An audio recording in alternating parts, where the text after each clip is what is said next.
When it comes to gaming in 2022, I've been trying to keep my hopes at mid-level, but between the Modern Warfare 2 reveal and now the reveal trailer for Assassin's Creed Mirage, I don't think I can keep good on that promise.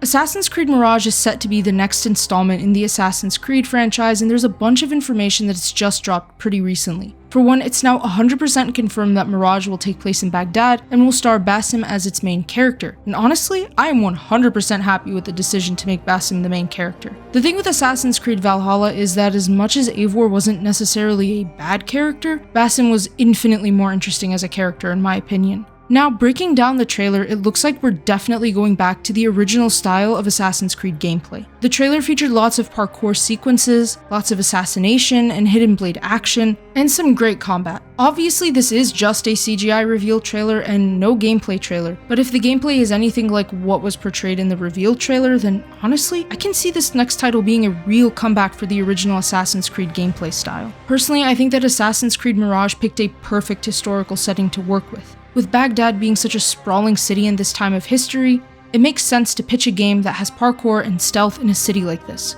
From what was seen in concept art and the trailers, the city looks brilliant and vibrant. If the rumors are true and there will be Assassin's Creed Unity level of NPC crowds, then I can see this setting excel a lot for the franchise. Now we do know that Basim is going to have a mentor named Roshan, who's supposed to be a Persian assassin played by the Emmy Award-winning actress Roshan Aghdashloo. She also played a character in Arcane. It was really funny when I was watching the reveal during the live stream because I was just a bit shocked for a moment to hear her voice, but it is a very recognizable one that I'd say pretty much fits the role she's playing in Mirage. But there were some really fun references made in the trailer to Assassin's Creed 2, which I did notice actually off the bat. There's a sequence in the Mirage trailer that shows Basim fighting off some guards, and he does this little slight head tilt with a smirk that I know Ezio does in the trailer for Assassin's Creed 2. Additionally, at one point we see Basim jump off from a building and land pretty similarly to Ezio in the same trailer as well, in the Assassin's Creed 2 trailer, I just thought that that was probably done on purpose, and it was a really nice nod to the origins of the franchise. It definitely felt like that Altair flair was alive in Basim's character, especially with the symbolism of the eagle that we see in every Assassin's Creed trailer basically.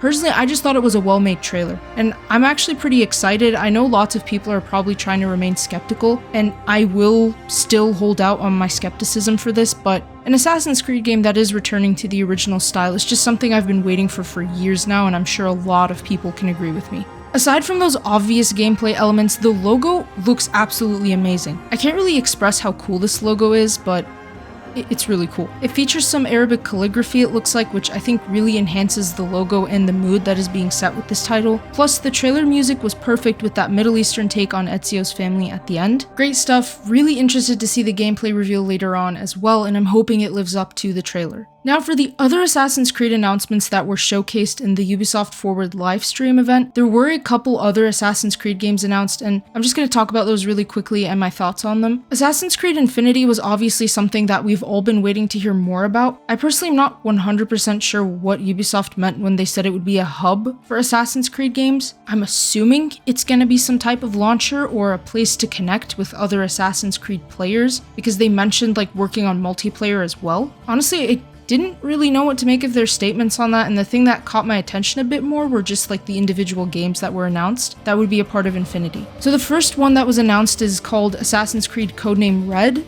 That's what it's currently called, and it's going to be set in feudal Japan. The thing that kind of slightly not annoyed, but I would say dismayed me a bit was the fact that it's going to be an open world fantasy RPG. I feel like they certainly missed an opportunity to maintain the older Assassin's Creed style of gameplay with a Japanese setting without going too crazy on the fantasy RPG stuff. Plus, it's really making me wonder how it will compete alongside a masterpiece like Ghost of Tsushima, which is like pretty much an Assassin's Creed game set in Japan, like let's be honest. But I mean, yeah, sure, they're in different universes and they are different games, but I'm curious to see how they'll make it an Assassin's Creed game at its core. And honestly, I really hope that they don't revert back to the Valhalla style of RPG, because that was really irritating to play through in an Assassin's Creed title. Assassin's Creed codenamed Hexe is the one I'm actually a bit more excited for. I know Red is in like the highly anticipated Japanese setting, but Hexe just intrigued me because it seems like it's going to be a bit of a different story. And honestly, the teaser just got me wondering what it's going to be about. It's not clear, but it's pretty much speculated that it will be about witch trials in the Holy Roman Empire. I'd say this makes sense because Hexe does mean witch in German, and the region that is known as Germany today was a part of the Holy Roman Empire. I don't know why, but like I've personally always wanted an Assassin's Creed game set in the Holy Roman Empire or even ancient Rome, because I feel like those historical settings have a lot of potential to make a great title in the franchise. The logo for Hexe looks a bit like a witchcraft talisman. To be honest, I literally know nothing about like witches and all that stuff, so I'm just going off of what other people have claimed, and it's apparently universally agreed at this point that it looks like a talisman. Plus, the symbol that shows up behind the talisman logo at the end looks pretty much like something in witchcraft or whatever. I mean, I've seen it in some movies and all that, so that's what I'm basing my expectations off of.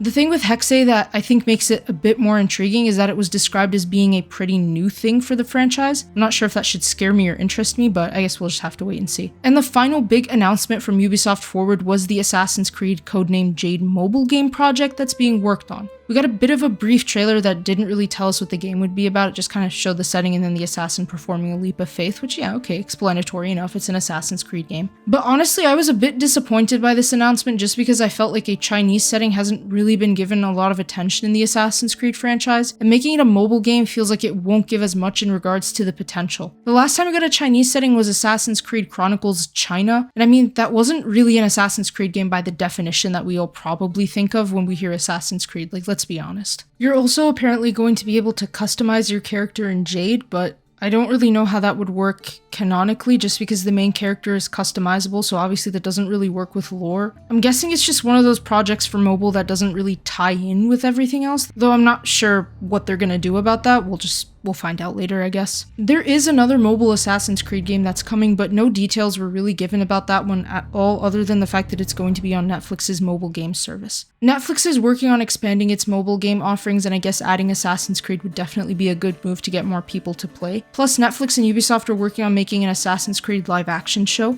Now, I'm honestly really skeptical about this because Netflix historically makes pretty bad shows across the board, and I don't enjoy most of them. I mean, there are a few exceptions, I guess, like Squid Game, Stranger Things, but I didn't watch Stranger Things, and nor do I really want to tell you the truth. I feel like it would have benefited from being an animated show instead of a live action for Assassin's Creed, just because I feel like animation has more capabilities than live action, and I'm honestly scared that the costumes will look cheap and tacky because that happens a lot in TV productions. If it's a good budget, then we only have semi enough to worry about. But this is Netflix we're talking about here, so I always stay really skeptical when it comes to their work. But I am certainly anticipating the gameplay reveal for Assassin's Creed Mirage because I am certainly hoping that with the modern mechanics we've got for video games, the next-gen capabilities, and the return back to the original gameplay style, that we'll get a very well-rounded game. I know that it was supposed to just be an expansion for Valhalla, but I think that they've probably just moved away from a lot of Valhalla mechanics and are working more on refining Mirage to be a real nod to the original Assassin's Creed. At the end of the day, we can only speculate as no gameplay was shown yet. However, I'm interested in optimistic, but I'm still going to keep my hype to a minimum because I was hyped for a lot of disappointments in the past few years. Just take a look at some of my other videos and you'll know what I mean. I'm looking at you, Cyberpunk and Battlefield. Anyways, thank you all for watching. If you enjoyed that video, feel free to leave a like and subscribe with notifications set to all so you don't miss out on another upload. Plus, comment down below what your thoughts are on the announcements and what you're most excited for. Check out my military sci-fi series and my newspaper. The links are in the description below. Thanks again for watching. Symbiosis out.